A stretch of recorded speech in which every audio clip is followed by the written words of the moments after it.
छठ पर्व की विशेषता क्या है, इस पर विचार करते हैं। ओम चंद्रमा मनसो जाता सूर्य अजायत सुरताद्वायुत प्राणयुत मुखाद गिन्नर जायता। कार्तिक मास शुक्ल पक्ष तिथि षष्ठी को ये मनाया जाता है एवं चैत्र शुक्ल पक्ष तिथि षष्ठी को ये मनाया जाता है। साल में 2 बार मनाया जाता है। इस षष्ठी देवी के नाम से जाने जाते। इस पर्व में खासियत यह है कि कोई जाति का भेदभाव नहीं है, कोई स्त्री पुरुष का भेदभाव नहीं है। एक ही जैसा प्रसाद से वितरण किया जाता है, स्वच्छ रूप से ये किया जाता है पर्व, इसलिए महान इसको पर्व माना जाता है। इसमें कोई भेदभाव नहीं है, ऊंच नीच का भेदभाव नहीं है। इसमें साक्षात सूर्य भगवान को अर्घ्य दिया जाता है। इसमें कोई पंडित पुरोहित की ज़रूरत नहीं है। इसमें खास विशेषता है, कोई पंडित की ज़रूरत नहीं है, कोई मंत्र की ज़रूरत नहीं है। साक्षात सूर्य भगवान को अर्घ्य दिया जाता है।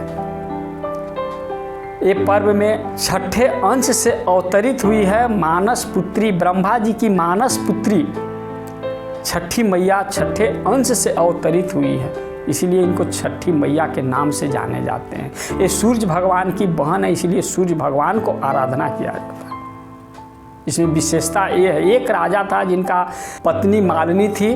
पुत्र प्राप्ति के लिए कश्यप मुनि के आश्रम में गए थे। उस समय कश्यप मुनि खीर की आहुति दिए थे, उसका पुत्र की प्राप्ति हुआ था। जब पुत्र की प्राप्ति हुआ तो मृत पुत्र प्राप्ति हुआ था।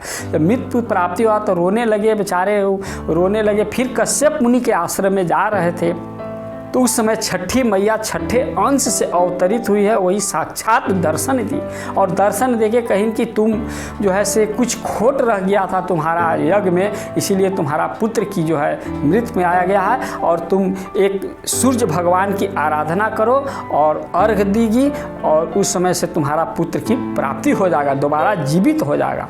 इसीलिए छठ व्रत करते उसी समय पर्व की थी। वही खीर का प्रसाद जो आहुति दी, कंकड़ एक भी दाना नहीं होना चाहिए कंकड़ में और शुद्ध रूप से करना चाहिए उसको। बताई छठी मैया छठे अंश से अवतरित हुई है, वो साक्षात बताई, दर्शन दे कहीं कि तुम निर्जल उपवास 3 दिन का ये व्रत है, 3 दिन निर्जल उपवास करके तुम जो है से इस पर्व को सूर्य भगवान को साक्षात अर्घ्य देगी तो तुम्हारा पुत्र की प्राप्ति, वही पुत्र की प्राप्ति होगा। इसीलिए छठ व्रत करते आ रहे हैं, जुगों जुग से छठ व्रत करते आ रहे हैं। माता कुंती भी सूर्य भगवान को आराधना दी थी तो पुत्र की प्राप्ति हुआ था। कर्ण भी एक महान योद्धा बना जो सूर्य भगवान की वो भी आराधना करते थे। जब सीता माँ 14 वर्ष वनवास जा रही थी, उसमें मन्नत मांग ली थी कि हम 14 वर्ष वनवास के बाद लौटेंगे तो हम उस समय सूर्य भगवान को अर्घ्य देंगे, तो उस समय अर्घ्य दी थी। यही विशेषता ये है छठ पर्व की, एक महान पर्व ये है। और इस पर्व में खासियत ये है कि कोई भी प्रसाद, कोई ऊंच नीच का कभी भी भेदभाव नहीं किया जाता है। जिस प्रकार सूर्य सभी के घरों में रोशनी देते हैं, उसी प्रकार जो है दुष्ट के घर में भी देते हैं और पापी पुण्यात्मा के भी घर में ही प्रकाश देते हैं। उसी प्रकार ही छठ घर एक ही घाट पर एक ही छठ व्रत करते हैं, एक जैसा करते हैं, जो ऊंच नीच का भेदभाव नहीं किया जाता है और जो मन्नत मांग लेते हैं उसको पूरा करना पड़ता है। और छठी मैया की इतना कृपा है, इसीलिए हम लोग छठ व्रत करते हैं और सब छठी मैया सभी भक्तों को कल्याण करेगी। जय छठी मैया, जय श्रीमन नारायण, जय श्री कृष्णा, जय छठी मैया।